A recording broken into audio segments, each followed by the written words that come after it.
Is there anything to do here, Ken, with American League Rookie of the Year?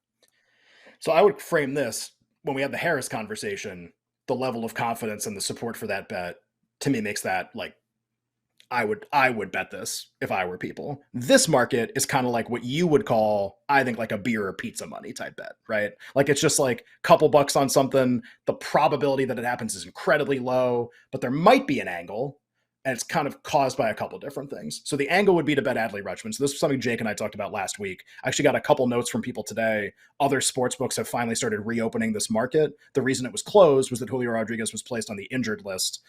It was a combination of that, and I wonder if it was that plus a feeling of like, if we reopen it, what do we do? Is it already over? Like, did Julio already win? Like, do we even want to take more? And we also don't know when he's coming off the IL. So the update on his status as of this morning was that he's eligible to come off the injured list on Wednesday. But the Mariners have basically said that he did some light swinging yesterday, but he really has not like taken batting practice, done anything like that you would consider like normal baseball activity.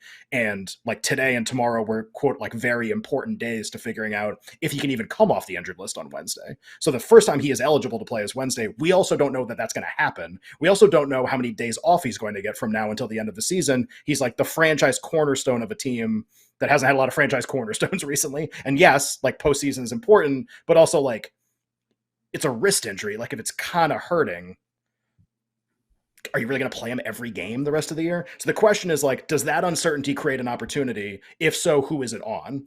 The logical answer to that question for most people who just like will look at the stats will be Jeremy Pena of the Astros. Has been second in WAR the entire season. He was actually in the lead for like the first part of the season before Julio really took off. But his numbers in general, his offensive numbers really plummeted during the month of July and now have just kind of like stagnated. Like he's not playing very well. He's not hitting for power at all anymore. So he's just been second for a long time. And I don't know if he's likely to improve a lot toward the end of the year. Like you need somebody to go beat Julio as opposed to just like play pretty well. Bobby Witt Jr. makes no sense in this. A lot of his statistics don't match up whatsoever. Worst bet on the board by a mile.